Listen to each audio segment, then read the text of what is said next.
Welcome to The Milk Check, a podcast from TC Jacoby & Company, where we share market insights and analysis with dairy farmers in mind.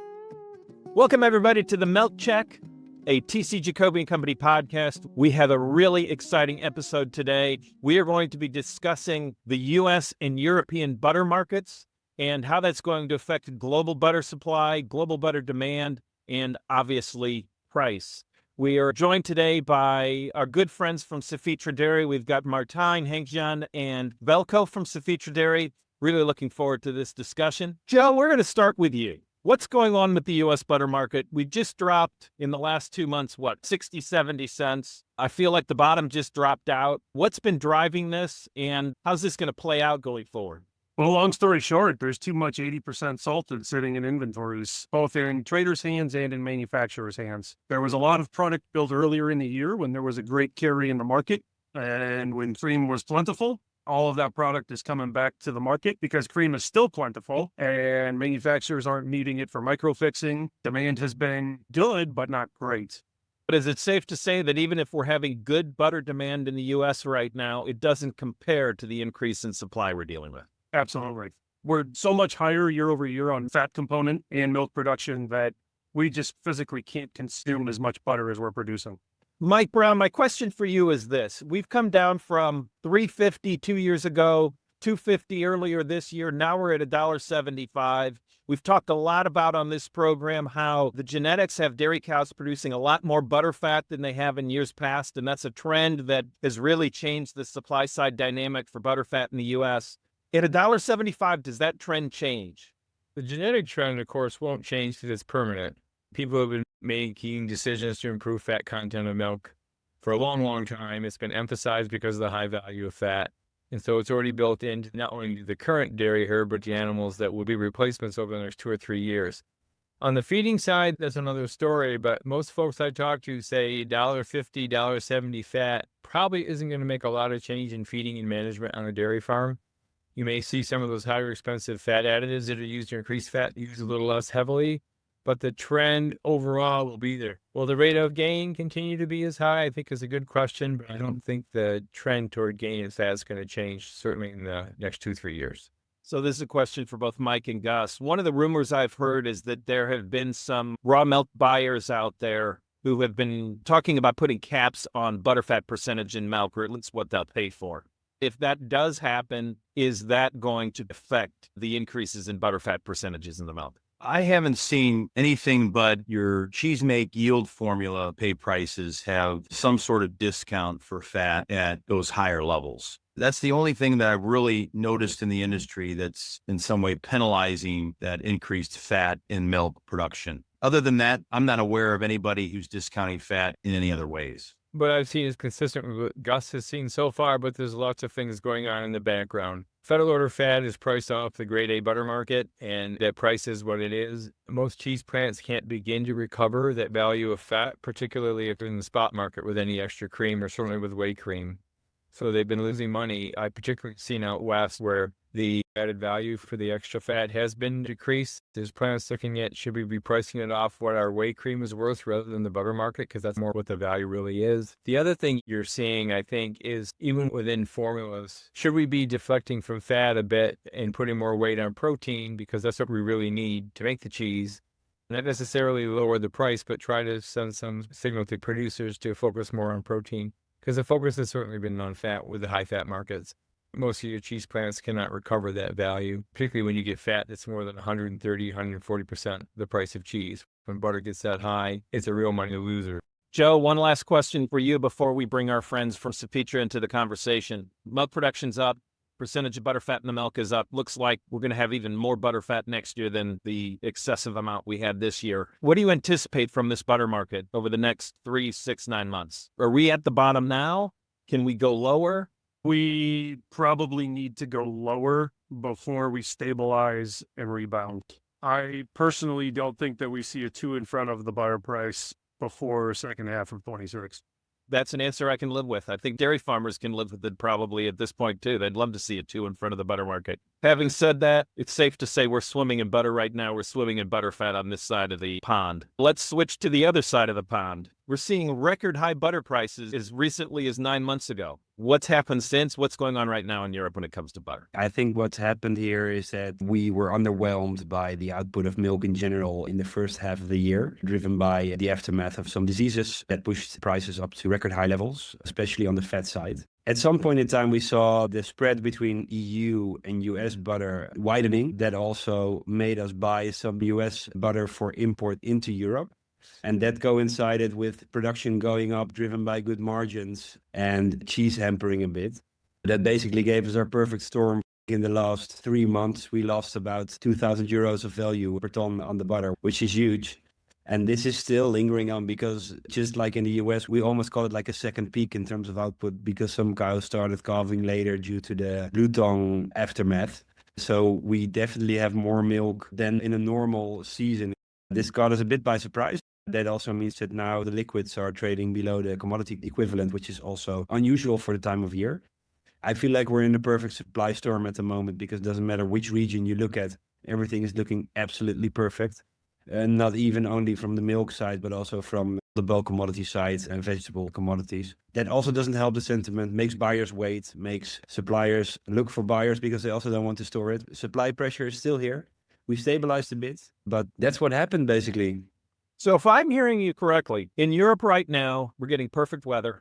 Grain feed supplies are really good. Therefore, we're producing more milk. By the way, the same thing's happening here in the US. And I'm pretty sure New Zealand's in a pretty similar boat. They're starting up their season and it's going pretty smoothly so far. We're going to have a lot of milk this year, a lot of milk solids, a lot of butterfat. That also means we're going to have a lot of grain. So we're going to be able to feed all the cows all they need to be fed. It just feels like we're just going into that classic situation we go in every 5 or 6 years where we're just going to have a lot of everything for the foreseeable future. Can I ask a question, though, on the European side? It seems pretty clear that supply has outperformed expectations in terms of butterfat. Like, I think every one of us agree with that statement.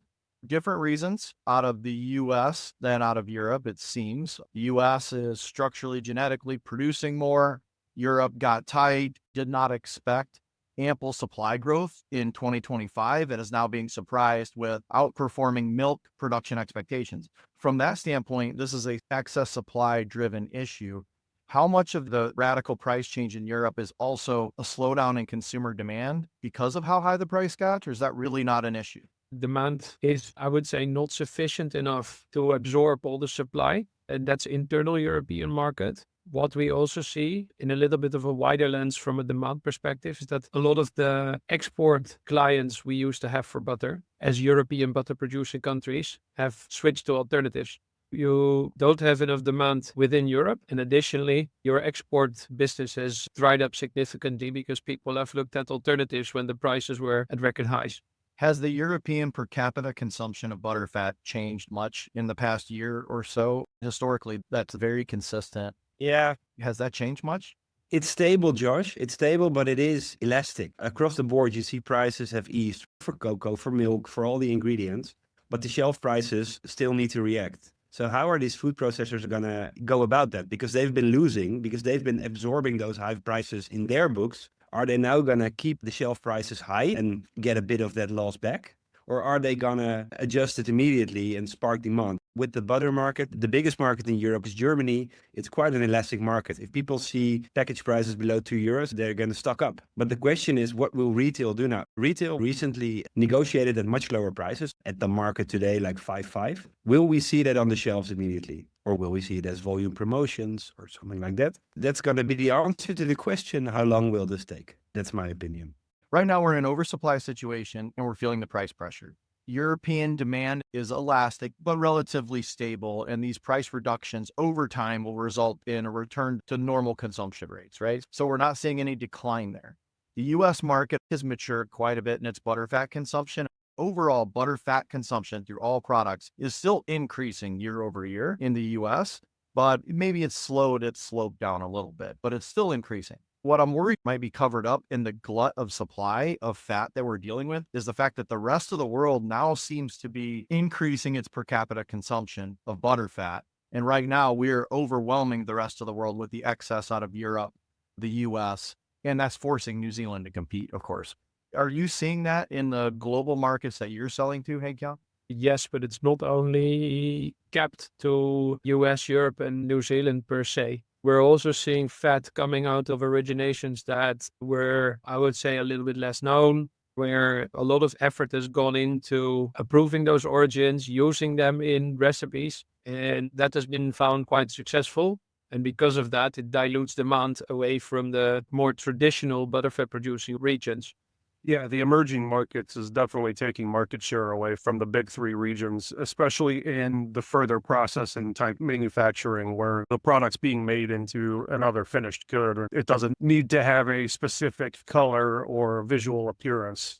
Joe, let's expand on that really quick. Europe's butter being 82% and also having a more yellowish, more flavor in the butter, let's say, tends to command a premium in the marketplace. So the US, as we're switching from a fat deficit to a fat surplus dairy industry, is not competing really against Europe. We're competing against New Zealand and even some of the developing markets like India who are exporting butterfat. Is that what we're saying? Well, even New Zealand is a much darker colored product. So even New Zealand and Europe can be used interchangeably in a customer facing product. We're really competing with emerging markets like India, China, and others that are primarily grain fed and produce that whiter colored product. To put a little bit more flavor to that discussion, we do see in our export markets that there are clients who prefer the color profile out of US, India, even China, over the more traditional yellowish color of butter. It really depends in what sort of end application the fat is being used. As much as we sometimes think that the pure white US butter in comparison to yellowish New Zealand butter, there's a value difference. It could even flip the other way as well, where a more whitish butter is preferred over yellowish. Yeah, we could break that down. I think what you're saying, Ted, is, there are a few segments that butter is sold to, right? So the first one is bakery, confectionery. In that application, it doesn't matter because you need the fat and you turn it into something totally different. Maybe there's a little bit with melting points, but that's not huge. Then you have your direct consumption markets, and that's consumer preference. They consume the butter exactly as they see it, and that's typically a yellow butter market or yellowish. And then you have your processed cheese producers who prefer the white one because your spreadable cheese is nice and white if you have US butter or white butter. We are competing in some sectors and in some we aren't. Chinese butter is also very white. So there's always someone to compete to, but you're not competing with everyone at the same time. In general, the demand picture remains quite supportive. I think if we look at worldwide trade of AMF butter, but also bulk cream, we see that we made actually record high trade in the last 12 months on some pretty high prices from New Zealand and from Europe, but also from US last year. The demand is there, and I think there's going to be people coming in to take it. In Europe specifically, a lot of elasticity comes from us being able to export and import. I agree with Martijn there that our domestic demand was actually solid, even when prices were higher, elastic to a degree, but we could slash all the exports and leave them to New Zealand, and at the same time, we could import a bit from New Zealand and US to help us hold the tightness. The European producers are now going to turn to export market once again to try to alleviate the pressure. And the export markets are going to be a way for producers, whether in Europe or US, to be able to ship some volumes when the S&Ds get pretty bearish, like right now. With all 4+ regions bearish butterfat, what does that do to the product mix out of New Zealand? Does that at all impact their decision making between skim and butterfat versus whole milk powder, particularly as they go into their peak season? Are we expecting any type of shift there as a result of the deterioration of the butterfat price? Anecdotally, Josh, what I've heard is that it might cause a demand shift, first of all. It might cause certain producers of end product, especially in my region in the Middle East, to reconsider their import model, whereas over the last year or so, they've worked on a combination of skim milk powder and AMF, and they might reconsider that and start using whole milk powder. There, I definitely expect a bit of a shift in production, a bit of a shift in pricing, and those kind of things out of New Zealand. Is the butter market, and this is a loaded question because the graph I'm talking about looks a lot different if you're sitting in the US than if you're sitting in Europe, but has the butter price dropped enough where we're going to spur a lot of really healthy additional demand for butterfat globally? No, Ted, I don't think so. Because the global growth in consumption is not very much a price issue. With high prices in China, bakery was still booming. So people are still going to consume those croissants. The margins are going to be better for the bakery shops, but the consumers still want it. I would reckon that the home markets of butter So where the butter is coming from and is consumed, Europe, US, they're more elastic than the upcoming markets. Interesting. What about other products capturing market share away from other fats? If we're talking about bulk commodities being weak, is it safe to say that other fats have had an equal decline in prices relative to the fat content as butter has, or is butter becoming relatively cheaper than other sources of fat? I would reckon the contrary, right? I think all the vegetable fats have also made a step up over the last few years. They did make a step up, although now we are also seeing steps down. I think the demand picture in global egg market is really bearish at the moment, so I think it's weighing on everything. I think also depends really on the region because we are talking about quite different milk fat prices right now in Europe and in the US. But in general, I think price competitiveness of dairy looks quite okay if we compare it to some alternatives such as the protein, that would be meat. I think dairy stays a competitive source for both milk fat and milk protein on a global level. More than that, we are seeing the bakery really booming in Asia, and I think it's a trend to stay in the coming years. The aggregate demand is just going to grow, and there's going to be plenty for everyone to grow their sales. In the coming months in Europe, is the relationship between the butter price and the cheese price going to dictate where the milk is processed? We highlighted earlier that one issue in the US is the class 3 facilities that are bringing in milk right now are having a difficult time standardizing to the cheese, resulting in excess fat that they're forced to move into the market. And that is having an impact on our fat market domestically in the US. Is there similar issues within Europe, and will it be influential over the coming months on utilization? The thing in Europe in general is that no one, I think, really budgeted for this second peak or whatever you would call it, or a plateau. Whereas before you would see that surplus milk would be redirected to butter and skimmed, we have significantly ramped up the cheese capacity within Europe.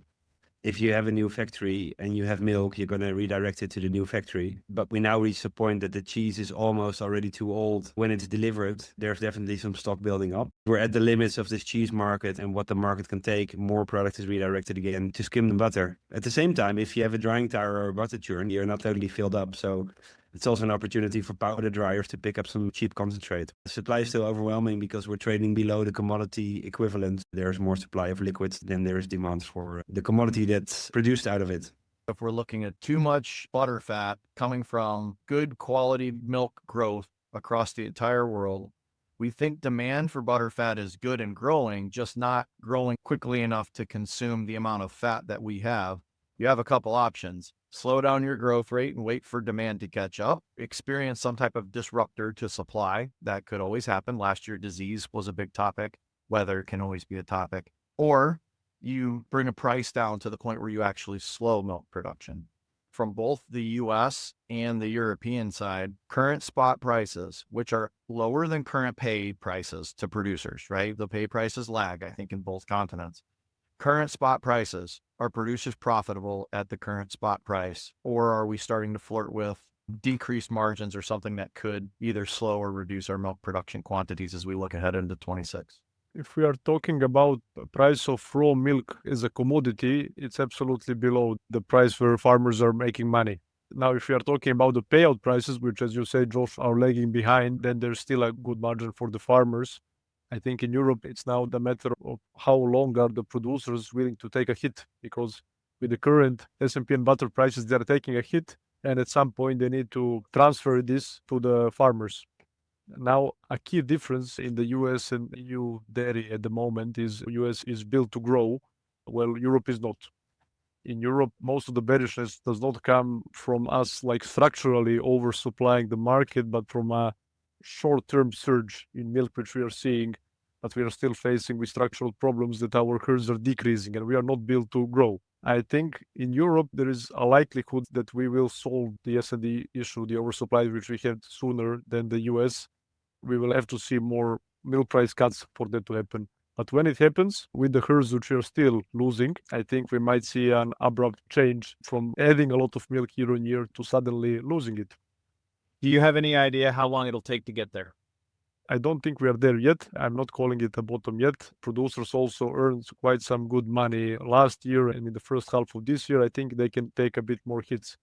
We need to see the milk price drop. We saw 2.75 cents decrease from Friesland Campina. I think we need to see 2 or even 3 more cuts like that before we seriously damage farm profitability. And at that moment, farmer might react.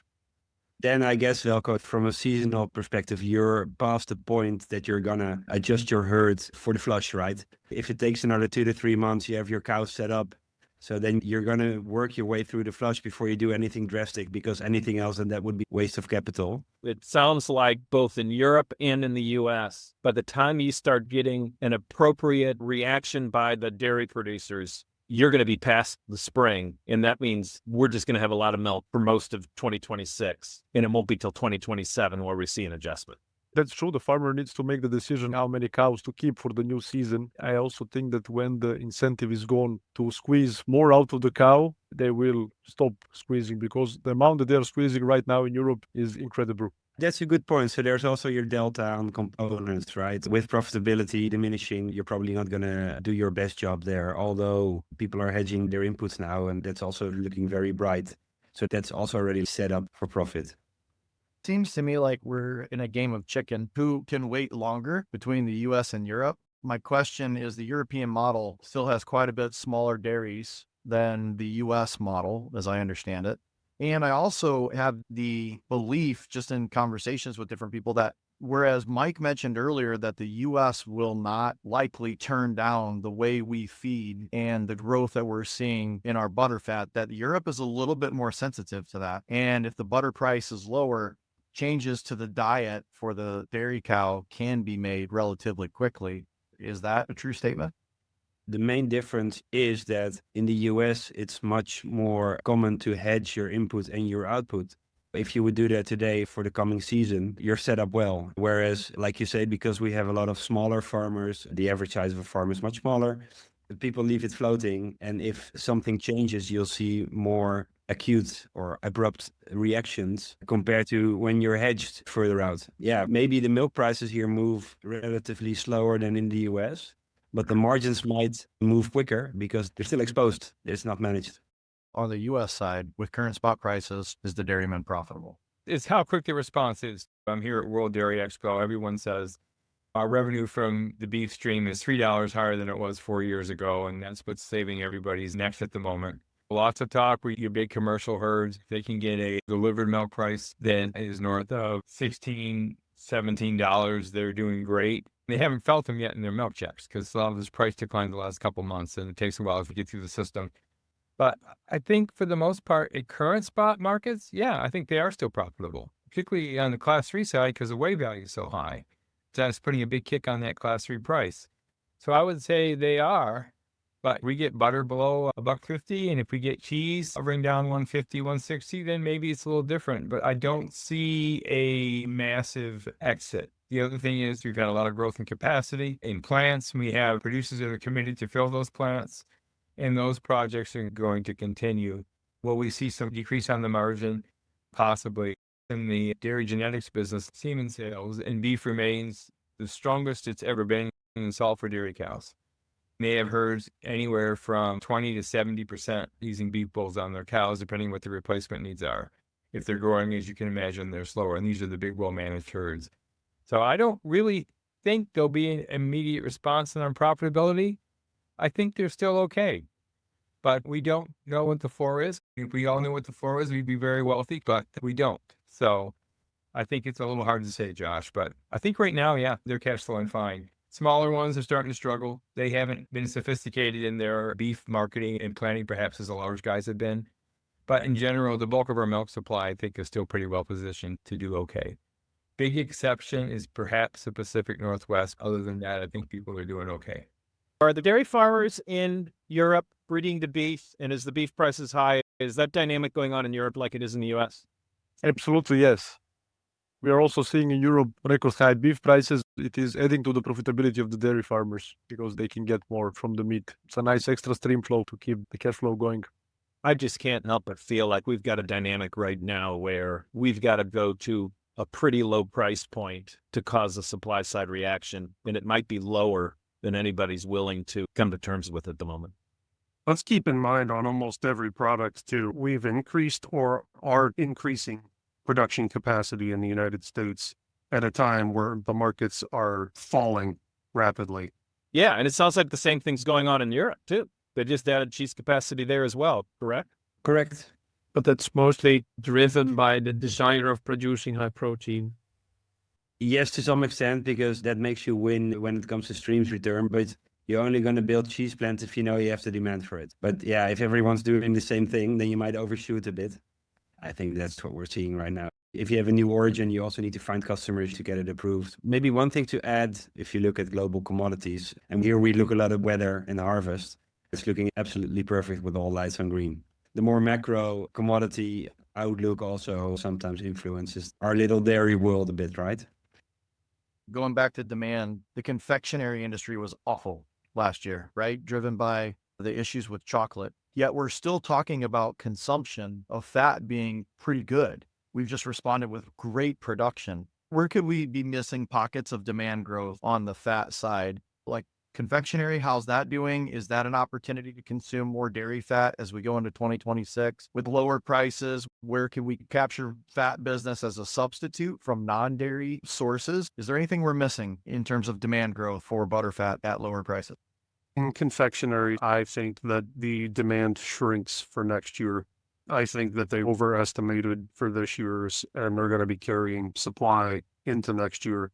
And so I think that the demand is going to be less. As far as other areas for growth, emerging markets, we have to remain competitive in the US specifically on exports. The longer we remain low priced, the more new markets we're going to be able to penetrate. That's going to be our real opportunity for growth into next year. I'd agree with Joe. Same thing here with fat. Fat's been a pretty low margin item in the butter aisle because they try to keep the price as competitive as they can. If we're going to have $1.50 butter, how much of that will be transferred to consumer? Because then you still maybe have a chance to garner more of the margarine market away. You can get butter prices in that $2 range. And by the time you buy bulk butter and you package it and go get it in a grocery store, your net cost is going to be, from my experience, probably 30 cents to 35 cents over the commodity market. It's not that much, really. But are they going to be willing to do that when they finally trying to recover some margin that they haven't had? We'll have aggressive promotions for the holidays, that's for sure. But how much new business that picks up versus stealing it from each other's label is a whole nother question. Worldwide, we are entering the largest demand period for butterfat, right? The next 3 months is the largest demand period for butterfat. And then you've got an early Ramadan coming up at the beginning of next year, and those inquiries and orders have already started as well. My fear is that we front load both on the retail side and all of the product for this demand period, and all of those orders come in, and then we end up in a global fat surplus once we get out of the holidays and prices just collapse everywhere.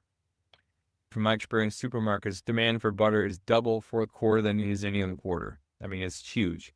A lot of that butter is pre-bought because there isn't capacity to make it in fourth quarter.